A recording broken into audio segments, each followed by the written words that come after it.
Ижевская регата. Тема очень для меня важная и сердечная, потому что более 30 лет назад, будучи школьником Московской средней художественной школы имени Томского при институте имени Сурикова, я делал этюды на нашем Ижевском пирсе и рисовал множество яхт. Их было много. Я видел регаты, я видел, то есть там, как у нас паруса по Ижевской воде, по нашему морю, они ходят, они между друг другом гоняются, происходят какие-то соревнования. Сама вот эта активность на Ижевском пирсе, она всегда была такой очень интересной, потому что ты себя ощущал не прямо в городе оружейников, а где-то за тысячи километров, где есть море, где есть яхты.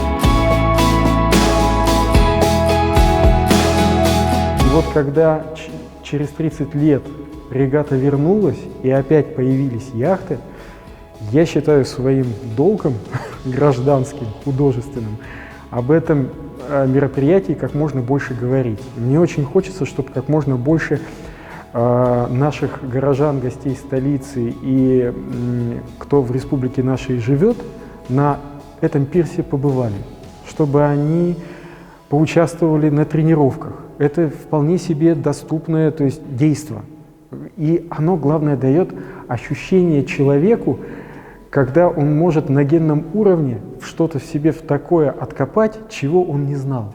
Парус — это одно из величайших изобретений человечества. Поэтому все вот эти волшебные чудесные свойства, которые нам дают паруса на нашей Ижевской воде, я хочу, чтобы их было как можно больше.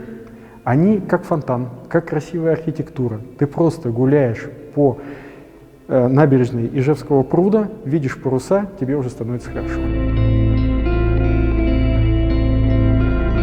Это триптих. Здесь яхточки ждут того, как они только отправятся в соревнования. Там уже гонка началась. И вот этот вид, он как раз показывает, где взрослые гоняются между собой, соревнуются, и здесь малыши на маленьких яхтах, то есть на одноместных, они тоже соревнуются между собой. То есть действо в 3 частях. Ожидание, начало уже действа и, в общем-то, кульминация. Следующая регата, мы уже организованно выходим художниками, пишем и рисуем. Все вот это вот происходит, что в течение 3 дней будет происходить с регатой.